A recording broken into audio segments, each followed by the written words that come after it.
que j'ai fait. Donc, les premiers hommes qui ont trituré pour faire de l'huile d'olive, écrasaient les olives avec des galets pour obtenir la pâte, puisque le but c'est d'obtenir une pâte qu'on va presser pour obtenir ce fameux liquide. Et il y avait qu'un moyen de pression à cette époque, on torsadait cette pâte dans des sacs en toile de jute pour obtenir le précieux liquide. Alors le précieux liquide, qu'est-ce que c'est? C'est un mélange d'eau de végétation et d'huile. Parce que dans une olive, il n'y a que entre 18, 20, 25% d'huile. Tout le reste, c'est de l'eau de végétation, des minéraux, la pulpe, la peau, le noyau. Donc, mais comme l'homme est toujours inventif, il va se développer. On va commencer à inventer le pressoir. On va connaître le mécanisme du levier, que les Romains utilisaient beaucoup. Donc on va faire des pressoirs, ce qu'on appelle à arbre.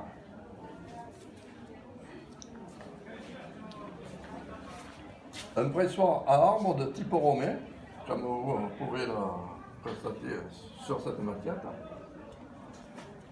Une fois qu'elle avait broyé les olives à l'aide d'un moulin, puisque là on connaissait la roue, on était passé au moulin, qu'on appelait les moulins à sang.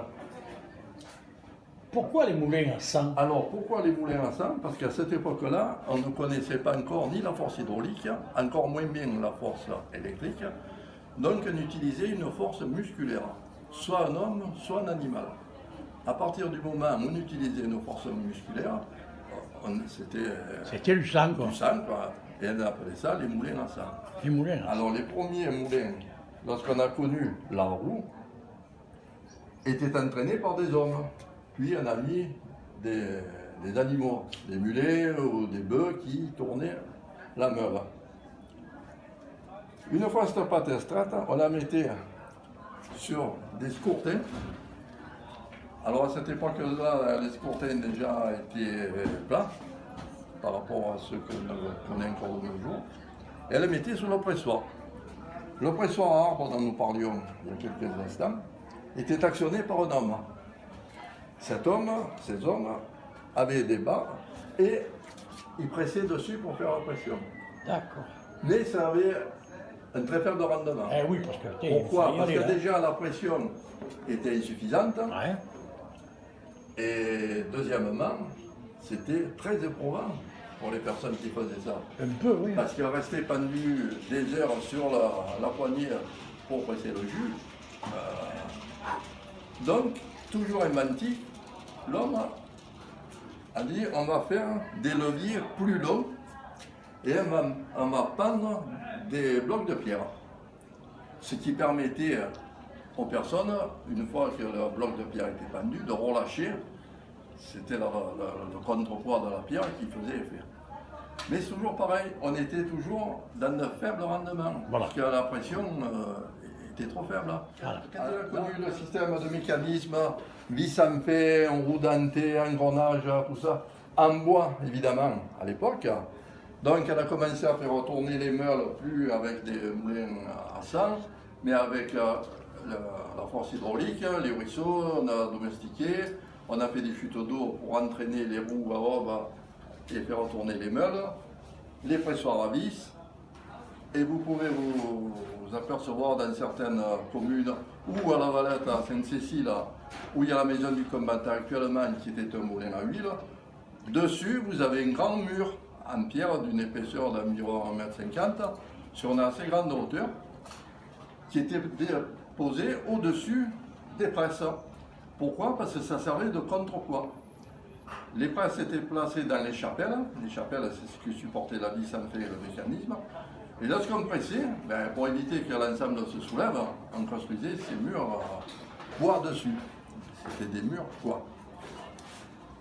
Et toujours l'homme inventif, on est arrivé, alors les procédés mécaniques beaucoup plus récents, c'est l'hydraulique, avec des presses hydrauliques. Mais plus à l'eau, mais à huile, avec des moteurs, des pompes hydrauliques. D'accord. Et là, il y avait des pressions alors, très importantes qui dépassaient les 600 tonnes, 800 tonnes, où il y avait de grandes hauteurs de scourtins empilées dessous. Et là, on obtenait un rendement non négligeable. Hein.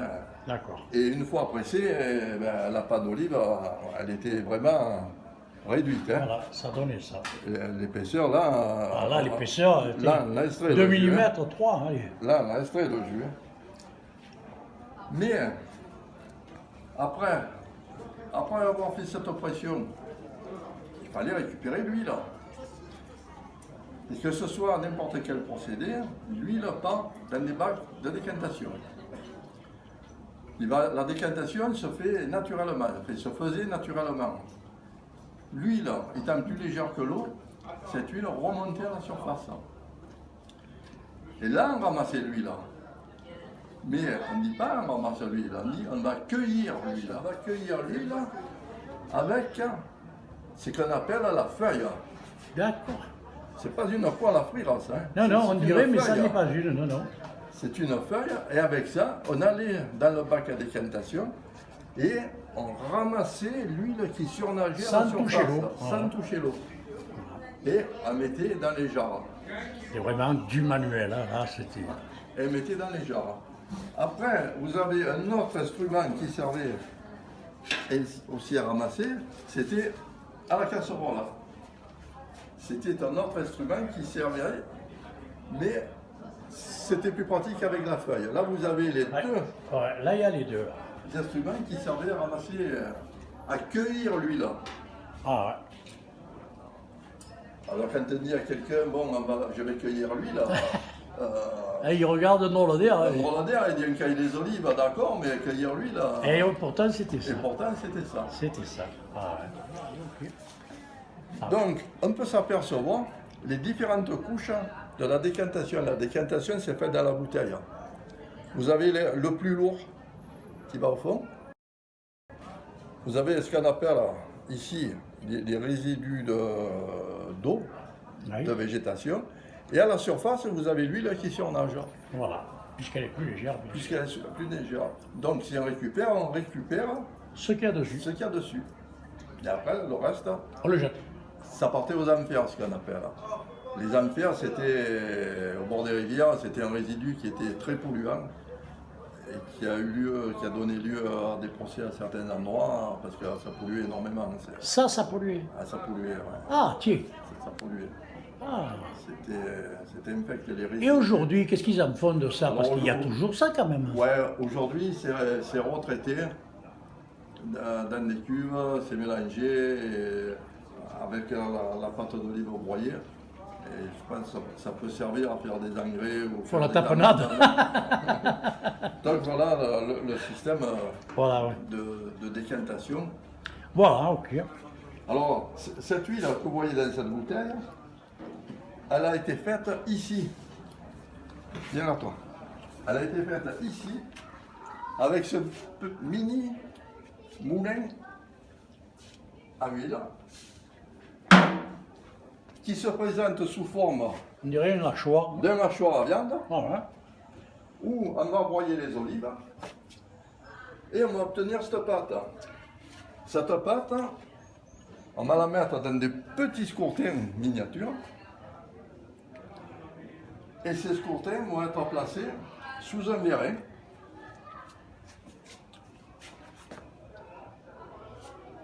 Sur 4 hauteurs, deux hauteurs de 4 scourtins, sur un vérin qui a une force de 20 tonnes.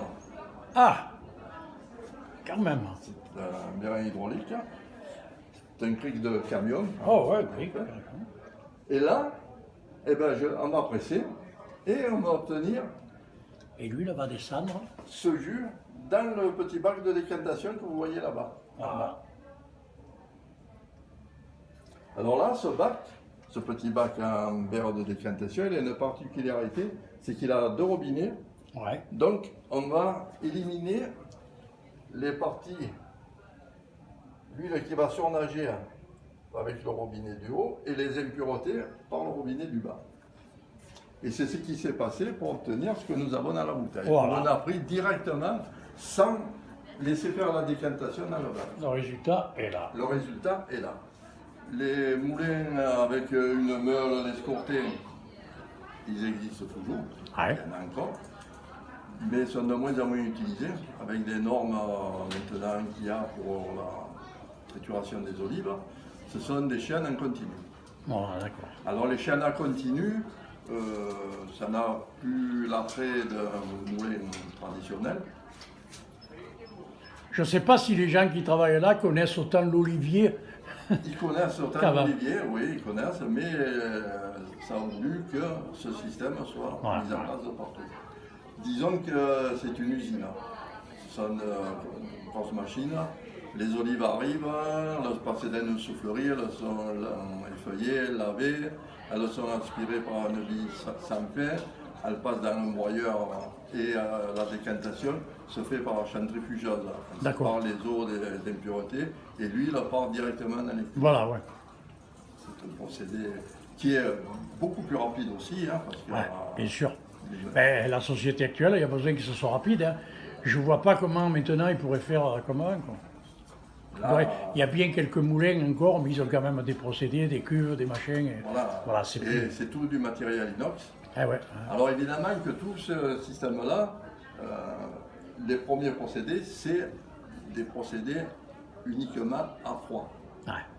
Les huiles de deuxième pression que l'on faisait avec les moulins traditionnels, à l'époque, c'était des huiles qu'on appelle lampantes, c'est-à-dire qui n'étaient plus utilisées pour la consommation domestique. C'était des huiles qui servaient pour les lampes à huile, pour l'éclairage, D'accord, ouais. pour le graissage de machines à vapeur, Voilà. C'est pas comestible, quoi. pour faire du savon, des savons à l'huile d'olive, Ouais. mais elles n'étaient plus commercialisables pour... C'était des deuxièmes pressions. C'était la deuxième pression. Eh bien voilà, pour ce qui est de l'huile d'olive, je crois qu'on a fait un petit peu le tour, ou c'est pas fini? Pas fini, Ah pas fini. Vas-y, vas-y. Parce que dans l'olive, rien ne se perd. Ah oui, l'explication Il des n'y a poudres. rien qui se perd. Alors voilà, une fois broyé, voilà ce qui reste. Il reste ce que nous, ici les Provençaux, on appelle la caque. La caca. Et ça servait pour les poêles.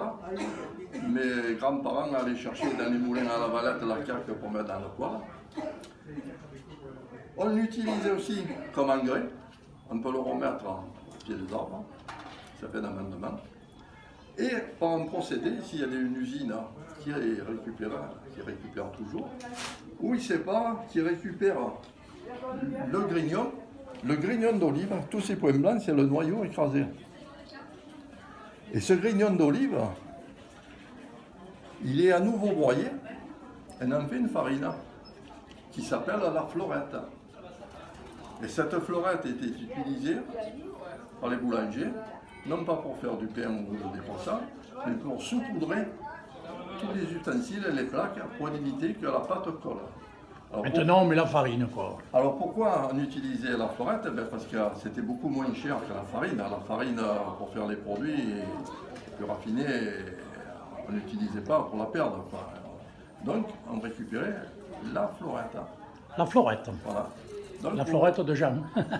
Donc vous voyez qu'on peut faire encore Ah ouais, et beaucoup ça. de choses. Ouais, ouais. Et ces dernières années, on a utilisé dans des procédés de sablage avec le grignon d'olive sur certaines pièces qui, par rapport au sable, est beaucoup moins agressif. Paraît-il qu'on a utilisé ce procédé sur certaines pièces de l'Airbus A380. Ah, On aurait pris ce sablage avec du grignon d'olive broyé pour faire ça, parce que c'était beaucoup moins agressif que du sable. il y a de l'olivier dans les herbus. Donc on peut penser que certains grignons d'olive ont fini au sablage de certaines de Voilà. ces pièces, quoi. Voilà. Intéressant. Donc on s'aperçoit qu'on ne perd rien. Perrier. Ah ouais, On ne perd rien. ah ouais, l'olive, c'est. Et maintenant, lorsque vous taillez les oliviers, à une époque on brûlait.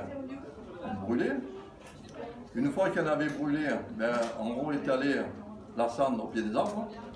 C'était pas négligeable. Mais maintenant, c'est que les nouveaux règlements interdisent de brûler. On le broie et broyé, on le réutilise au pied des arbres. Enfin, Donc, on ne perd rien. On peut réutiliser le broyage de taille au pied des arbres. ils avaient l'art de ne pas gaspiller hein, quand même. Si on veut, on ne gaspille rien sur un olivier. On ne gaspille rien. Ah, ouais. Donc voilà, on a fait le tour schématisé sur l'évolution du sac à jute à la chaîne continue. Voilà. C'est quand même une belle évolution. Hein. Mais ça a quand même eu plusieurs siècles. Hein, Ah avant, ouais, putain, ouais, c'est vrai que... Enfin, c'est vachement intéressant, quoi, parce que... Hein, c'est...